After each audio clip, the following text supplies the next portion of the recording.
In baie van die antieke kulture was daar die konsep van 'n lewensskuld. As iemand jou lewe red, of dalk in 'n geveg of 'n oorlog jou lewe sou spaar, dan behoort jy aan die een wat jou gered het. Klink dit dalk vir jou bekend? In die ou Romeinse reg en sosiale kode is dit obligatio genoem, 'n bindende verpligting. As iemand jou lewe gespaar het in oorlog of in 'n geveg, het jy 'n skuld van dankbaarheid teenoor daardie persoon gehad. In die Griekse literatuur kom die idee ook voor dat as 'n redder, in Grieks soter, iemand se lewe spaar, die persoon eintlik aan hom behoort. Dit is waar ons die titel soter of verlosser vir Christus kry.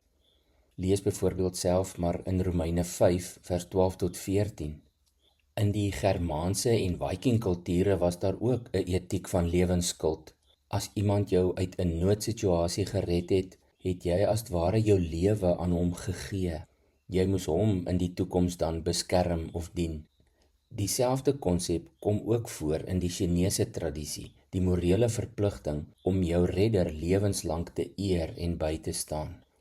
In die Ou Testament is daar nie so 'n formele lewensskuldkode nie. Die naaste voorbeeld wat ons vinnig aan kan dink, is die van Rut. Alhoewel haar skoonmoeder nie fisies haar lewe gered het nie, beloof Rut in hoofstuk 3 vers 16 en 17, waar u gaan, sal ek gaan, waar u bly, sal ek bly. U volk is my volk, u God is my God. Waar u sterf, sal ek sterf, en daar sal ek begrawe word. Ek lê 'n eed af voor die Here, net die dood sal ons skei.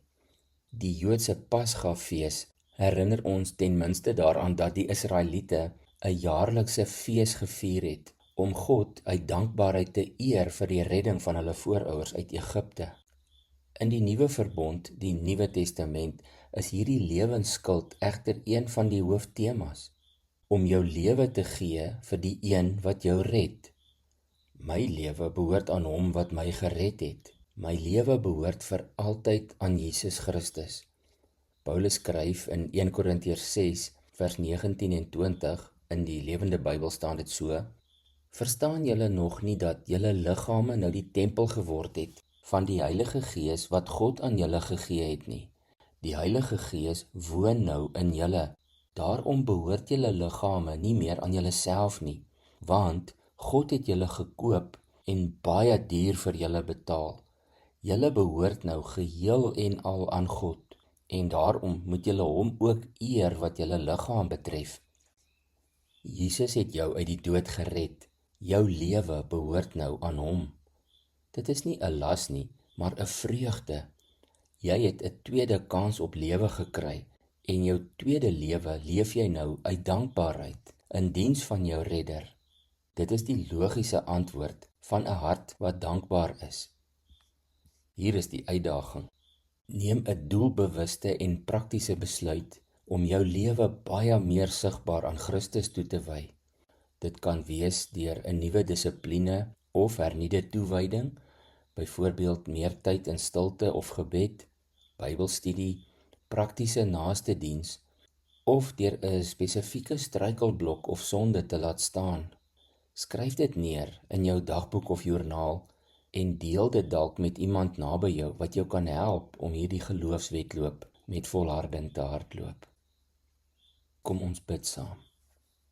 Here Jesus, baie dankie dat U ook my redder, my verlosser is. Dankie dat U U lewe vir my gegee het, dat U daardie duur prys betaal het om my ook te koop. My lewe behoort aan U. My hele lewe wy ek opnuut aan U.